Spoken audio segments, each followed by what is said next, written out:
카카오톡을 보면 프로필 사진으로 젊었을 적 사진을 올려놓으신 분들을 종종 보기도 합니다. 보는 사람에게는 그분의 몇십 년 전 사진이구나 하고 넘어갈 수 있지만, 그분에게는 사진에 찍힌 자신만이 아니라 그 안에 삶의 한 기억이 담긴 사진일 것입니다. 스마트폰이나 컴퓨터에 저장된 사진을 더 자주 보는 우리. 오늘은 인화된 오래전 나의 사진을 한번 꺼내보는 것은 어떨까요?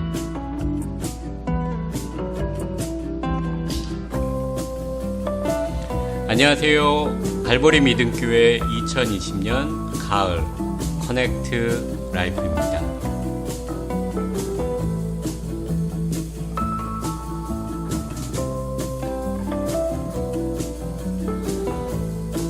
짧은 재미있는 사연이나 추억이 있으면은 카톡으로 보내주셔도 되고요, 교회로 편지를 보내주셔도 됩니다.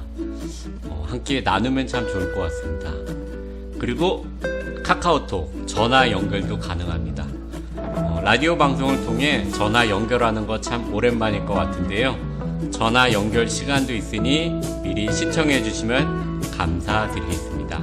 그리고 라디오 생방송이기 때문에 유튜브처럼 시간이 지나면 다시 들을 수 없다는 것, 그것도 꼭 같이 기억해 주시면 감사하겠습니다.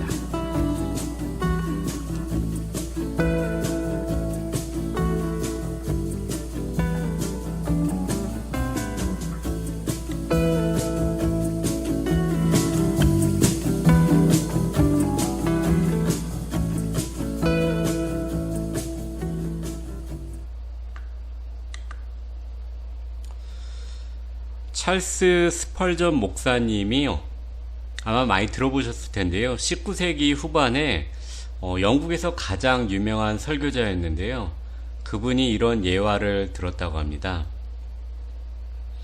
오래전 어떤 농부가 아주 커다란 당근을 키웠다. 그는 왕에게 그것을 가져가 임금님이시여, 이것은 최고의 당근입니다. 제가 재배한 것 중에 최고이며 앞으로도 이것이 최고일 것입니다. 그래서 저는 임금님에 대한 저의 사랑과 존경의 표시로 이 당근을 바치기 원합니다 라고 말했습니다. 왕은 농부의 진심에 감명을 받았습니다. 그래서 돌아가는 그에게, 잠깐만, 그대는 이 땅에 좋은 청지기임에 틀림없구나.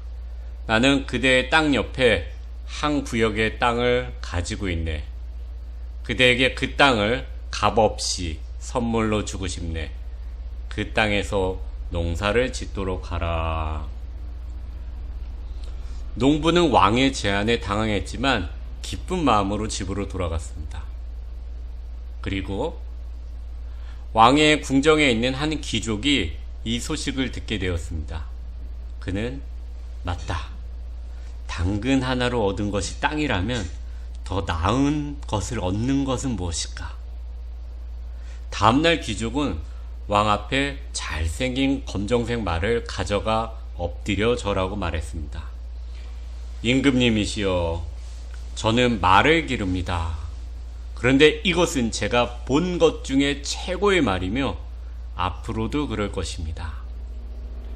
그러므로 저는 이것을 사랑과 존경의 표시로 임금님께 바치겠습니다. 이번에도 왕은 그의 진심을 보았습니다. 왕은 고맙소 라고 말하면서 그 말을 받았고 그를 그냥 돌려보냈습니다. 당황한 귀족에게 왕이 이렇게 말했습니다. 농부는 나에게 당근을 주었지만 당신은 자기 자신에게 그 말을 주었소 라고 말했습니다. 즉, 농부는 진심으로 그 왕에게 자신이 키운 최고의 당근을 주었지만 그 귀족은 사실은 왕한테 말을 줬다라기 하기보다는 그 훌륭한 말을 통해서 자기 자신이 뭔가를 받기 위해서 주었기 때문에 그 임금이 당신은 자기 자신에게 말을 주었다라고 한 이야기라는 것입니다. 만일 우리가 하나님께 축복을 받기 위해 무언가를 바친다면 이것은 하나님을 위한 행동이 아니다. 자기 자신을 위한 행동일 뿐이다. 은혜의 경험만이 우리를 변화시키고 하나님을 위해 행하게 한다. 오늘 찰스 스펄전 목사님의 예와 나눔과 그 다음에 마지막 문구는 팀 켈러 목사님이 쓰신 복음과 삶이라는 책에서 추려 보았습니다.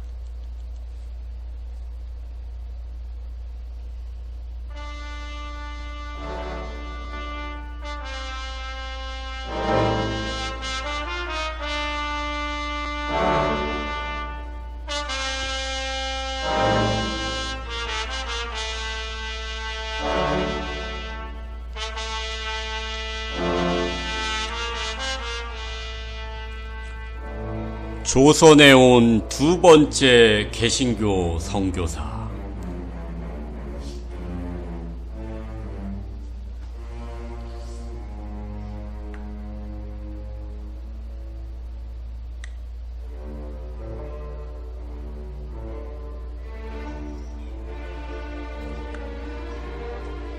(1장) 비극으로 끝난 토마스 선교사 숭고한 도전.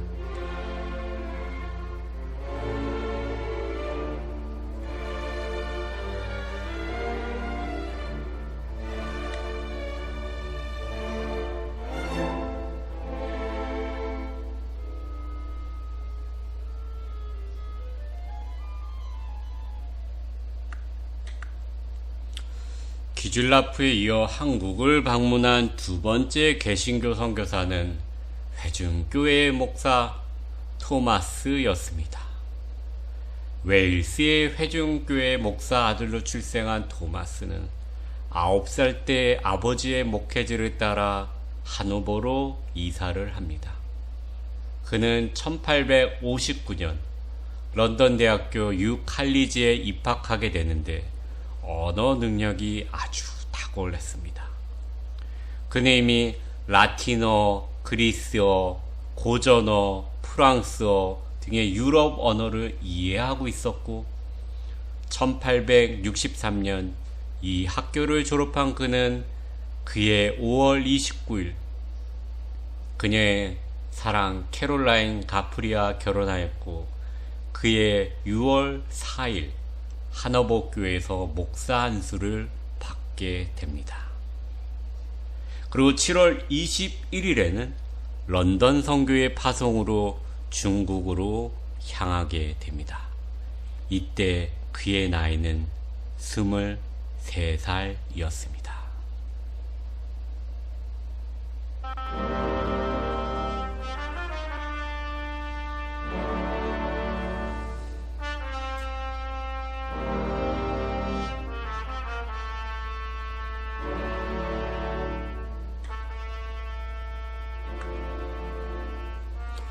그가 중국 선교를 지원한 것은 중국이 런던 선교회의 중요한 선교 지역이기도 했지만 인도와 중국은 당시 젊은이들의 관심의 대상이었습니다.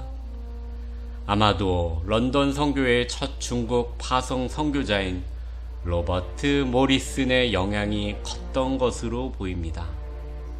그래서 민경배 교수는 토마스 귀즐라프의 조선 방문기를 읽고 이가 영향을 받았을 것이라고 추측하고 있습니다.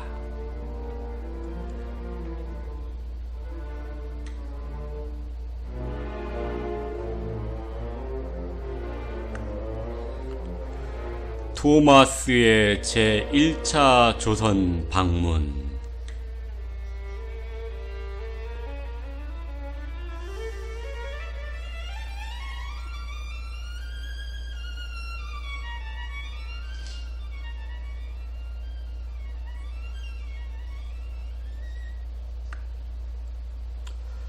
토마스 목사는 4개월에 걸친 여행 끝에 1863년 12월 부인과 함께 상하이에 도착하게 됩니다. 그러나 중국에서의 사역은 길지 못했습니다. 중국에 온 지 4개월 만에 그의 사랑하는 아내가 사망하였습니다. 그리고 런던 선교회 상하이 지부장인 무어 헤드와의 관계도 불편하게 됩니다. 그래서 그는 1864년 12월 런던 선교회를 사임하고 조선에서 천주교도들이 심한 박해를 받고 있다는 소식을 접하고 한국에 관심을 갖게 됩니다. 그리고 이때 마침 스코틀랜드 성서공회의 파송을 받고 만주에서 일하고 있던 알렉산더 윌리엄슨과 접촉하게 되었고, 그의 주선으로 1865년 조선에 입국을 시도하게 됩니다. 즉 토마스 목사는 9월 4일 산둥성 지프를 떠나 누구에게도 허락되지 않은 땅, 백인들에게 허락되지 않은 땅으로 향했고, 그달 13일 한국의 서해안에 도착하게 됩니다. 어떤 기록에는 이곳이 황해도 웅진, 자라리 금포였다고 말을 하고 있습니다.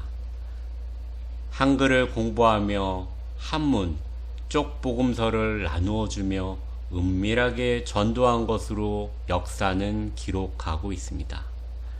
약 2개월 반 동안 조선에 체제한 후에 1866년 1월 초에 그는 베이징으로 돌아가게 됩니다. 이것이 그의 제1차 조선 방문이었습니다.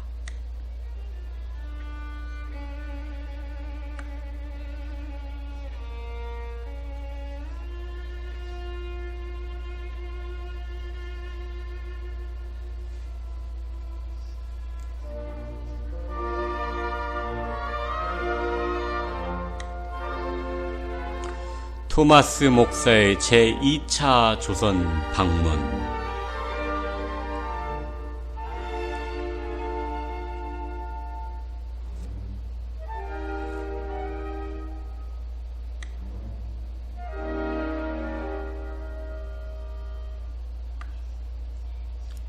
베이징으로 돌아간 그는 조선의 사신들을 만나 교제하기도 합니다.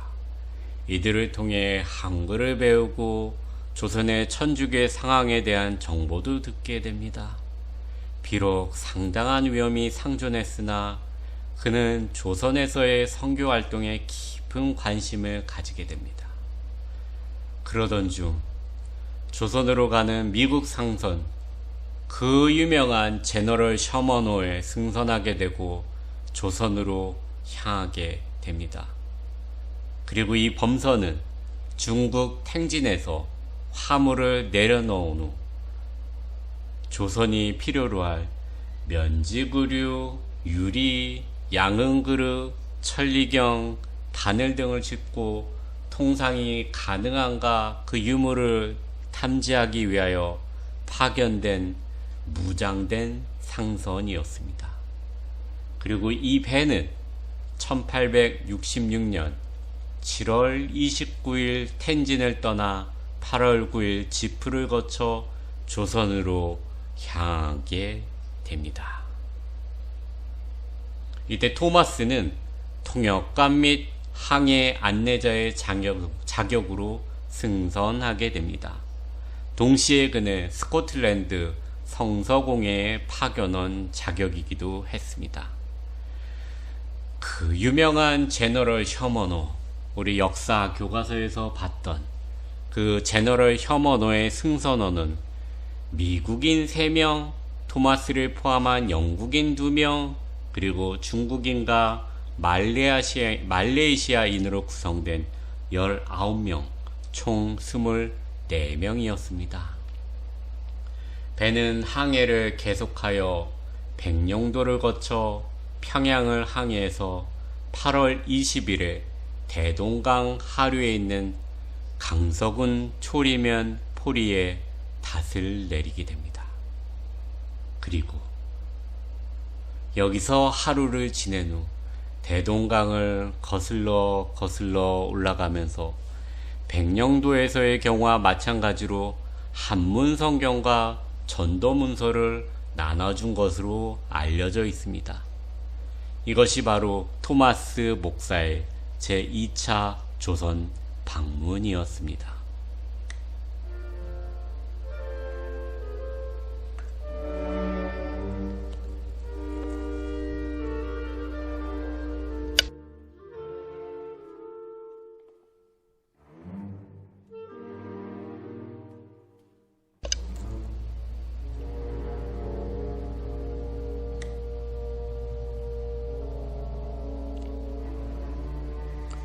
토마스 목사의 도전.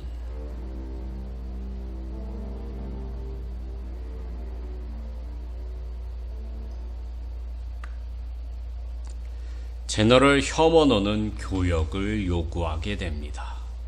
조선 관리는 국법에 의해 금지된 점을 말했으나 배는 8월 20일 평양 망경대 근처에 두로도를 지나 27일에는 한사정으로 향하게 됩니다. 혐오노는 조선 영토에 불법으로 침입하였기 때문에 침입한 경위를 조사하기 위한 조선인 관리 이현익을 인질로 잡고 발포하는 등의 행패를 부리며 평양성 수비병과 대치하게 됩니다. 대동강 하류로 이동하던 중 양각도 서쪽 쑥섬에서 이 배는 좌초되어 움직일 수 없게 됩니다. 이것이 무슨 역사의 슬픈 일이란 말입니까? 이때 평양성 수비병의 화공으로 배는 불타게 되고 거기서 내린 선원들은 살해되게 됩니다. 이때가 9월 4일. 토마스 목사도 이때 하나님의 부르심을 받게 됩니다. 이때 그의 나이는 약간 26세였습니다. 토마스 목사는 두 차례의 조선 방문을 통해 약 4개월간 조선 영토에 체제하며 구체적인 성과는 없었지만 그는 전도와 결실을 하기 위해서 여러 가지 시도들을 하였습니다. 물론 역사적으로 그것들이 증명이 되기 어려운 점도 있다고 합니다.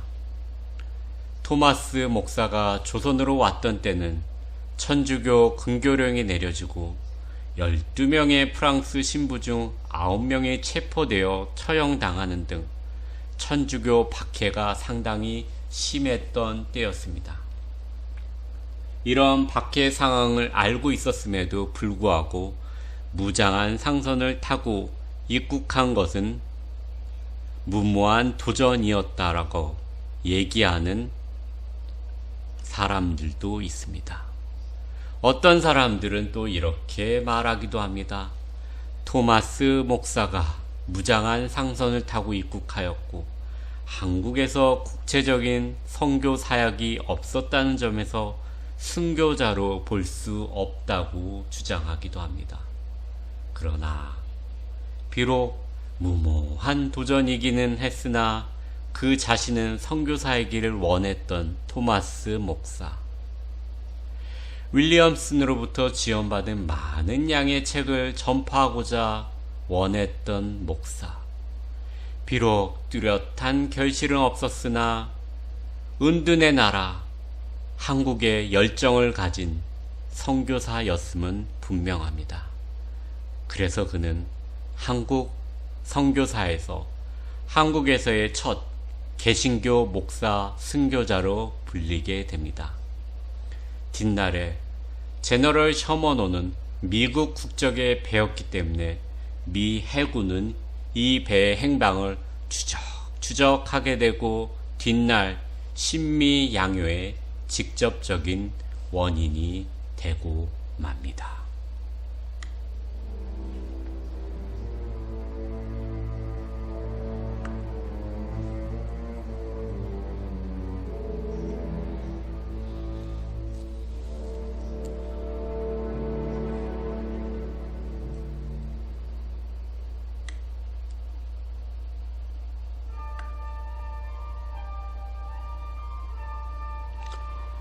이상으로 국민일보 2011년 4월 11일 고신대에서 역사 신학을 가리키는 이상규 교수가 연재했던 새롭게 있는 한국 교회사에서 출처를 뽑아서 읽어 드렸습니다.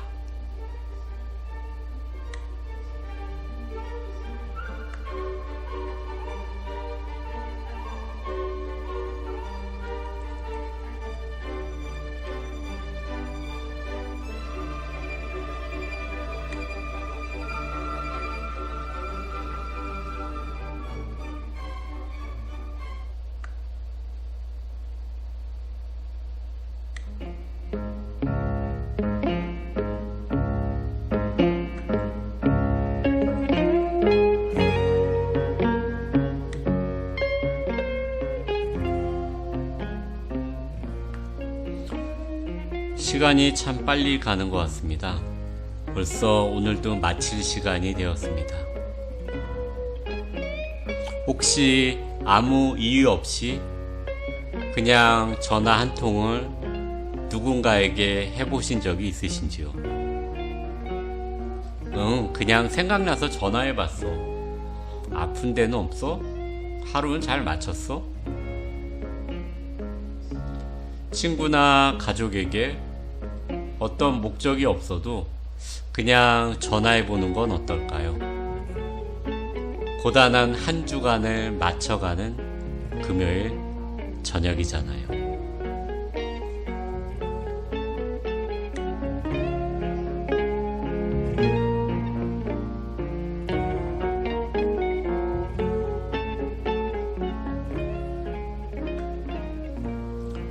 평안한 저녁 보내세요. 이상 커넥트 라이프 가을 금요일 저녁 방송을 마치도록 하겠습니다.